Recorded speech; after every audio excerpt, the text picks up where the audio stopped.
वही टेस्ट। अब समय डॉक्टर के परेशान होने का है। ऐसा हो क्यों रहा है? क्या ये तुम ही हो? उन्होंने कहा जी मैं ही हूं जो आपके पास आया था 6 महीना पहले। नहीं भाई, आपकी रिपोर्ट्स तो अब कुछ और कह रही हैं। हालेलुया। इस रिपोर्ट के अनुसार तो आपके अंदर कोई बीमारी है ही नहीं। क्या आपने ही बोला था कैंसर है 6 महीना? बोलते भाई साहब 6 महीना, सॉरी आप सोचता कोई दूसरा मरीज हो, लेकिन ये रिपोर्ट्स के अनुसार तो आपको कुछ भी नहीं है। हालेलुया। अब बताओ डॉक्टर साहब कितना जीऊंगा? बोलते भाई जीते रहो यार। आमेन। अब नहीं मरूंगा। जिस खुदा ने जिंदगी दी चलते चलो। हालेलुया। क्या हुआ उन विचारों का? गिर गए। क्या हुआ उन डरों का? अब क्या होगा? अब इनका क्या होगा? अब उसका क्या होगा? कैसे करें, क्या करें? सब के सब गिरा दिए गए। आमेन आमेन। And you became a conqueror और आप एक जयवंत बन गए in Christ Jesus, प्रभु यीशु मसीह में। casting down those imaginations, उन कल्पनाओं को नीचे गिराते हुए casting down reasonings. और इन तर्क वितर्कों को नीचे गिराते हुए। Don't believe on your eyes. अपनी आंखों पे विश्वास ना करें। Don't believe in what you heard. जो आपने सुना उस पे विश्वास ना करें। Believe on the word. खुदा के कलाम पे विश्वास करें। What the eyes show and the ears hear is not final. जो आंख से दिखता है, जो कान से सुना जाता है, वो निर्णायक नहीं है। What is final is what the word says. जो वचन कहता है ये निर्णायक है। Yes. आमेन। आपकी कुछ समझ में आ रही है मेरे भाई बहन? आमेन। And let me tell you, और अब मैं आपको बताना चाहता हूं, become a little more aware of this, इस चीज के लिए और जागरूक हो जाएं, because you'll need it more. क्योंकि आपको इसकी ज्यादा आवश्यकता होगी। समझ में आ रही है आपके?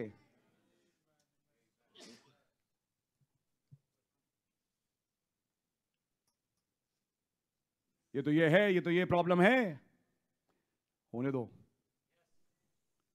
Those who are with us जो हमारे साथ हैं, are more than who are against us. वो जो हमारे विरोध में उनसे ज्यादा हैं।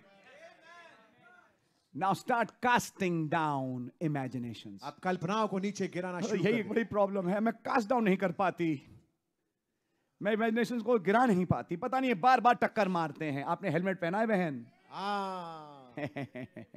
आपने हेलमेट पहना भाई? भैया बड़ी लड़ाई है दिल में, बताएं। वैसे सुनकर जाते हैं, चर्च में बैठते हैं, थोड़ा अच्छा लगने लगता है 7 से 9 बजे के बीच में, लेकिन उसके बाद जब 12 बजते हैं रात के, जब घर पहुंचते हैं, उसके बाद फिर पता नहीं वो विचार आके तंग करते हैं दिमाग को। पता नहीं क्यों आते हैं। विचार तो आएंगे, विचार तो दुष्ट आत्माएं हैं, वो तो घूमती रहेंगी। उनका काम है तुम्हें दबाना, गिराना, डर और शक में लाना। But at that time, you're going to see something else. लेकिन उस समय आप कुछ और चीज देखेंगे। Have you got a helmet? Sorry? Have you got that helmet? क्या आपके पास वो हेलमेट है? Helmet of salvation. उद्धार का हेलमेट Surrounding your head. आपके सर को घेरे हुए। You know you are saved. आप जानते हैं आप बचे हुए हैं। You know you have eternal life. आप जानते हैं आपके पास अनंत जीवन है। When you know these things, जब आप इन बातों को जानते हैं, the imagination start going down. कल्पनाएं नीचे गिरने लगती हैं। तुम्हारी आपके? आमेन। Oh precious brother. ओ बेशकीमती भाई, Divine healing is not a myth. दैव चंगाई कोई किस्सा कहानी नहीं है। आपने अपने बीच में कितनी बार देखा? मैंने देखा। Yes. Divine deliverance is not a myth. दैव छुड़ाए जाना ये कोई कहानी नहीं है। You read what Jehoshaphat did? आपको मालूम है यहोशापात ने क्या किया था? और तब यहाज़िएल से क्या मिला वचन? तुम्हें ये युद्ध लड़ना नहीं पड़ेगा। God bless you. तुम बैठ के देखो Amen. तकोआ के जंगल में Amen. खुदावन ये युद्ध तुम्हारे लिए कैसे लड़ता है। Amen. Amen. अगर ये congregated सारी दुष्ट आत्माएं इकट्ठी हुई to target the people in the land. ताकि खुदा के लोगों पे निशाना कस सके। Are you seeing it? क्या देख पा रहे हैं आप? Unfortunately, the leader was a spineless man, और दुर्भाग्यपूर्ण उनका जो अगुआ था वो ढीला ढाला आदमी था, a denominational man. एक संस्थागत आदमी। Let's read verse 2. आइए दूसरी आयत पढ़ते हैं। And Saul and the men of Israel were gathered together and pitched by the valley of Elah and set the battle in array against the Philistines. शाऊल और Israeli पुरुषों ने भी इकट्ठे होकर एला नाम तराई में डेरे डाले और युद्ध के लिए पलिश्तियों के विरुद्ध पांति बांधी. And the Philistines stood on a mountain on the one side, and Israel stood on a mountain on the other side, and there was a valley between them. पलिश्ती तो एक ओर के पहाड़ पर और इजरायली दूसरी ओर के पहाड़ पर खड़े रहे और दोनों के बीच तराई थी. Verse 4. चौथी आयत. And there went out a champion out of the camp of the Philistines, named Goliath of Gath, whose height was 6 cubits and a span. तब पलिश्तियों की छावनी में से गोलियत नामक एक वीर निकला जो गथ नगर का था और उसकी लंबाई 6 हाथ 1 बित्ता थी. Very tall. बहुत लंबा. He's a giant. ये गद्दावर है. Verse 5. पांचवी आयत. Now those who have revelation will smile. अब वो जिनके पास प्रकाश पाए वो हंसेंगे. And he had an helmet of brass. Yes. और उसके सर पर पीतल का टोप था. He is not having helmet of salvation. उसके पास उद्धार का टोप नहीं है.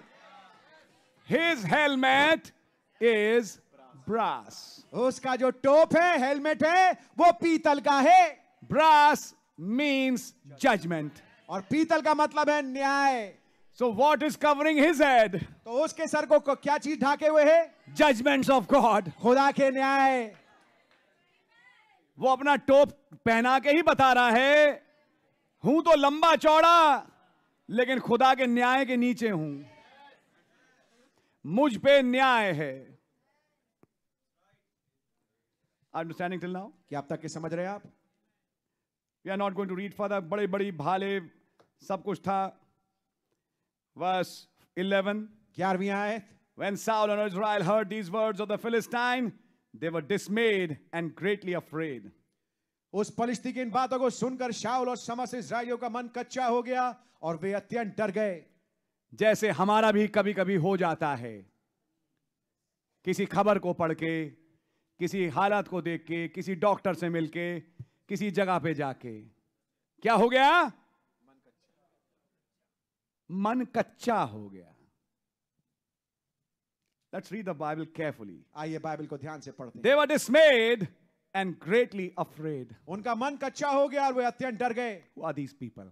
ये लोग कौन हैं? They don't have any anointing. उनके पास कोई अभिषेक है नहीं. No. बिल्कुल भी नहीं. Who is this Saul? ये साउल कौन है? Yes. ये जिसका मन कच्चा हो रहा है ना, साउल कुछ ही अध्यायों के बाद इंदौर की भूत सिद्धनी से भी मिलेगा. हाँ जी. देखो ब्रदर, ऑप्शन है नहीं. मैंने पहले बोला ऑप्शन नहीं है. ना. या तो खुदा के हो या नहीं हो. ये बीच वाली स्थिति नहीं चल पाएगी. No, it cannot work. काम नहीं आएगा. Either you are God's or you are not His. या तो आप खुदा के हैं या नहीं हैं. मैं कहीं और भी ये बात कह रहा था. आना जाना कई दिनों तक चलता है. फिर एक दिन एक जबरदस्त टेस्ट आता है, और जब वो टेस्ट आता है तो वो मेटल प्रूव करता है कि तुम हो कौन.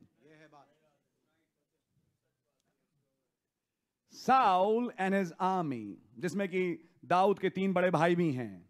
साउल और उसकी जो सेना जिसमें दाऊद के 3 बड़े भाई भी हैं. इनके टखने हिल रहे हैं, डर रहे हैं. हमने सोचा साउल भाई आप सबसे टॉल हो, अब तो आपसे भी एक टॉल आ गया. आप उसके सामने बिल्कुल पिद्दे ग्रास हॉपर से लड़ रहे हो. और वो एक ही चीज बोल रहा है चिल्ला के, एक भेजो, मुझे एक आदमी चाहिए. या तो वो मुझे मार ले या मैं उसे मार लूं.